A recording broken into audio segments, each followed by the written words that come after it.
اعوذ باللہ من الشیطان الرجیم بسم اللہ الرحمن الرحیم۔ السلام علیکم ورحمۃ اللہ وبرکاتہ۔ کیا حال ہے سب کے؟ انشاءاللہ تعالیٰ امید خیریت سے ہوں گی، ایمان کی بہترین حالت میں ہوں گی۔ آج ہم لوگ پڑھیں گے سورہ علق، مکی سورہ ہے یہ، تو آئیے پڑھتے ہیں اس کو۔ اعوذ باللہ من الشیطان الرجیم، بسم اللہ الرحمن الرحیم، قل اعوذ برب الفلق، قل اعوذ برب الفلق، من شر ما خلق، من شر ما خلق، ومن شر غاسق إذا وقب، ومن شر غاسق إذا وقب، ومن شر النفاثات في العقد، ومن شر النفاثات في العقد، ومن شر حاسد إذا حسد، ومن شر حاسد إذا حسد۔ تو آئیے دیکھتے ہیں اب اس کے قواعد۔ یہ چھوٹی سی سورہ ہیں دونوں ہی، اس میں 5 آیتیں اور اس میں 6 آیتیں تھیں، اور اس میں ایک قواعد جو ہے تقریباً بڑھ چکا ہے۔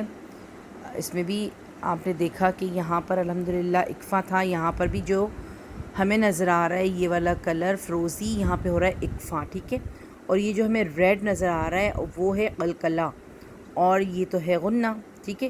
یہاں پہ تھا خالی غنہ اور اکفا، تقریباً دونوں صورتیں آپس میں ملتی جلتی تو ہیں لیکن قواعد کا تھوڑا سا فرق ہے، ٹھیک ہے۔ تو ہمیں اس کو قواعد کو دیکھنا ہوگا۔ قوف لام پیش، قل اعوذ برب الفلق، قل کو پر کر کے پڑھنا ہے کیونکہ قوف جو ہے وہ پر پڑھنے والا، یعنی کہ اس کو موٹا کر کے ادا کرنا ہے، کیونکہ اس کی صفات میں سے یہی ہے کہ قوف کے اندر موٹے کرنے کی صلاحیت موجود ہے، ٹھیک ہے۔ اعوذ، او الف اور عین کے فرق کو واضح کرنا ہے، ٹھیک ہے۔ کبھی کبھار ایسا جو ہے کہ عین واو پیش او کو بھی اعوذ پر ہم لوگ پڑھ لیتے ہیں، تو اعوذ اگر پڑھیں گے تو آواز جو ہے وہ حمزہ کی آئے گی، عین کی نہیں آئے گی، تو الگ الگ کر کے اعوذ، ذال پیش ذو، برب الفلق، وہی مشدد ورڈ 2 بار ادا ہوگا، ایک بار رو کے ساتھ، ایک بار با اپنی حرکت کے ساتھ ادا ہوگا، اور پھر وہ جائے گا اسلام کے ساتھ مل کر، برب الفلق۔ اب قوف کو کر دیں گے سائلنٹ، تو یہاں پہ ہو جائے گا قلقلہ، قلقلہ کا مطلب ہے ہلانا، ٹھیک ہے، قوف کو ہلا کر پڑھنا ہے، ٹھیک ہے۔ جیسے کہ گیند اگر ہم لوگ زمین پر ماریں تو واپس پلٹ کر آپ کی طرف آتی ہے، تو اس کا یہی ہے، ٹھیک ہے۔ من شر پہ ہمارا رہا ہے اکفا، کیونکہ یہ جو نون ساکنہ ہے نا اس کے بعد شین آ رہا ہے، تو 15 حروف ایسے ہوتے ہیں جہاں پر نون ساکن اور تنوین کے بعد اگر وہ 15 حروف آئیں گے تو وہاں پر کیا ہوگا؟ اکفا ہوگا۔ تو ابھی یہاں پہ فی الحال شین کی بات ہو رہی ہے، آہستہ آہستہ ہم چیزوں کو دیکھتے اور سمجھتے جائیں گے۔ من شر ما خلق، من شری پہ اکفا ہو رہا ہے، اکفا، اکفا جو ہے منہ اور ناک دونوں کی ملتی جلتی آواز ہوتی ہے، ٹھیک ہے، خالی ناک سے نہیں نکالنا، دونوں کو ملا کر ہی ادا کرنا ہے۔ شر ما، میم نظر ما الف مدہ ہے، کیونکہ الف خالی سے پہلے میم کے اوپر کیا ہے؟ زبر، تو یہ بن جائے گا الف مدہ۔ خلق، یہ کیا نام ہے؟ قاف پر، اور اس کے بعد اس پر قلقلہ بھی ہوگا، اور خا کو بھی کرنا ہے پر، خلق، ایک ایک حرکت، ٹھیک ہے۔ ومن شری، وہی بات یہاں پہ بھی آگے ہے، غاسقن، غین زبر غا جو ہے یہ بھی ہمارا ہے الف مدہ، غاسقن۔ اب یہاں پہ ہم نے آف 2 زیر قن کی جو یہ حرکت تنوین کی آپ کو نظر آ رہی ہے، 2 زیر کی حرکت جو ہے تنوین کی، اس کے بعد آ رہا ہے یہ ہمارا حمزہ، ٹھیک ہے، یہ الف نہیں بلکہ حمزہ ہے، کیونکہ اس کے نیچے حرکت ہے، حرکت ہوتی ہے تو پھر وہ الف نہیں ہوتا، خالی ہوتا ہے تو پھر وہ الف ہوتا ہے، ٹھیک ہے۔ تو یہ ہے حمزہ، اور حمزہ جو ہے وہ ہوتا ہے حروف حلقی، اسی لیے یہاں پہ کیا ہوگا، تنوین کا اظہار ہوگا، اس کو کہیں گے تنوین کا اظہار۔ اذا وقب، اذا وقب، ذال الف زبر زا جو ہے یہ بھی ہمارا ہے الف مدہ، اور با کے اوپر ہمارا ہوگا قلقلہ۔ ومن شرری، وہی ہمارا اکفا کیوں ہوا، کیونکہ نون ساکنہ کے بعد حروف شین بھی انہی 15 حروفوں میں شامل ہے جہاں پر ہوتا ہے اقفا۔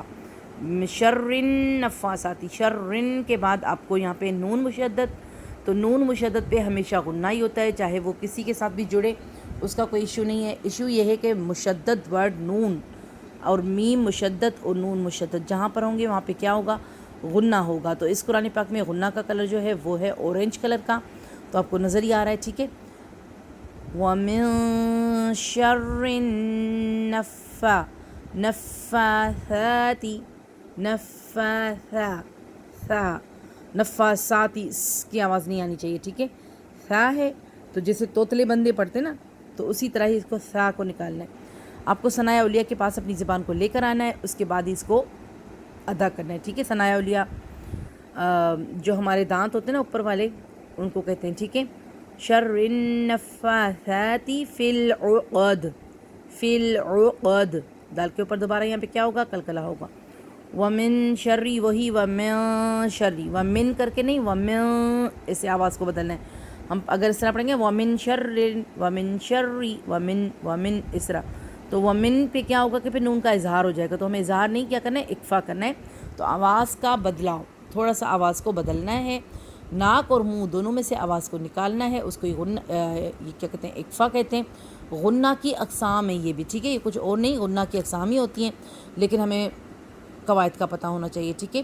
وَمِن شَرِّ حاسد، ہا الف زبر ہا بھی الف مدہ ہی ہے، حاسدن، دال کے نیچے دو زیر کی تنوین، دوبارہ یہاں پہ ہمارا ہوا اظہار، کیونکہ آگے ایزا الف جو ہے وہ حروف حلقی ہے، ذال الف زبر ذا الف مدہ ہے، حسد، دال کے اوپر دوبارہ ہوگا یہاں پہ قلقلہ۔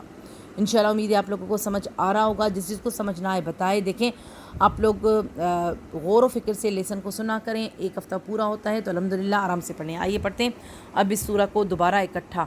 اعوذ باللہ من الشیطان الرجیم، بسم اللہ الرحمن الرحیم، قل اعوذ برب الفلق، من شر ما خلق، ومن شر غاسق اذا وقب، ومن شر النفاثات في العقد، ومن شر النفاثات في العقد، ومن شر حاسد اذا حسد۔